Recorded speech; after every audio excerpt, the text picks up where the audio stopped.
Madame, Madame la Présidente, Madame la Ministre, Messieurs les rapporteurs, mes chers collègues, les crédits de la mission Relations avec les collectivités territoriales s'élèvent à 3,81 milliards d'euros en autorisations d'engagement et 3,45 milliards d'euros en crédits de paiement pour 2020. Par rapport à l'année dernière, ils connaissent une baisse nette de 2,1% en autorisations d'engagement, tandis que les crédits de paiement augmentent légèrement de 0,4%. Cette année encore, il pourrait témoigner d'une certaine défiance vis-à-vis des élus locaux, alors même qu'il faut, à l'évidence, essayer de rétablir la confiance. Les dépenses des collectivités territoriales ont connu depuis 2014 une très forte contrainte de la part de l'État. La baisse de 10 milliards d'euros entre 2014 et 2017 des concours financiers de l'État aux collectivités territoriales répondait à la volonté de voir les collectivités diminuer leurs dépenses d'autant. Ce faisant, d'ailleurs, on a sans doute oublié la part essentielle des collectivités locales dans l'investissement. Ce n'était pas vous, bien évidemment, c'était le mandat d'avant. Cette contrainte a atteint son paroxysme avec, alors là pour le coup c'est ce quinquennat-ci, avec les contrats de maîtrise des dépenses réelles de fonctionnement prévus par la loi du 22 janvier 2018 de programmation des finances publiques pour les années 2018 à 2022, qui prévoit un dispositif de contractualisation destiné à maîtriser les dépenses réelles de fonctionnement des collectivités territoriales. Les collectivités locales sont les seules à respecter les contraintes budgétaires. Dès lors, surtout, je crois qu'il ne faut pas les étouffer. Leur dette ne représente que 10% des 2 300 milliards d'euros de dette nationale et nous savons qu'elle sera remboursée. D'ailleurs, les dernières évaluations en la matière ont montré la sagesse des élus locaux.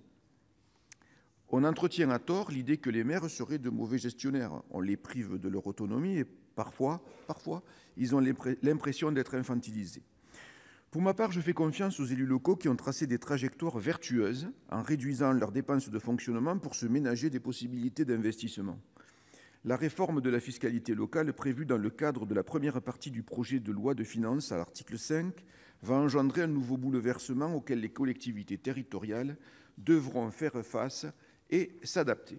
Je fais référence à diverses mesures, la suppression de la taxe d'habitation en 2023, le transfert de la taxe foncière sur les propriétés bâties départementales aux communes, qui étaient affectées jusqu'alors au département, l'adaptation des règles de lien et de plafonnement des taux des impositions directes locales, ou encore l'instauration d'un mécanisme de coefficient correcteur destiné à neutraliser les écarts de compensation liés au transfert de la TFPB départementale aux communes. Les élus locaux sont ainsi confrontés à plusieurs incertitudes. En premier lieu, leurs inquiétudes concernent la perte pour les départements d'une ressource sur laquelle ils avaient un pouvoir de taux.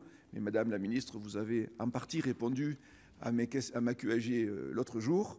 Bien sûr, la TVA est une recette dynamique, mais l'on sait qu'en cas de récession, elle pourrait ne plus l'être. Et donc, il s'agirait pour les collectivités, bien évidemment, de cranter les ressources qu'elles ont eues en N-1. En second lieu, leurs préoccupations portent sur la réalité de la compensation à l'euro près, promise par le gouvernement, sur laquelle il est permis, hélas, d'émettre des doutes eu égard aux expériences passées. C'est dans ce contexte que nous sommes aujourd'hui amenés à examiner cette mission budgétaire.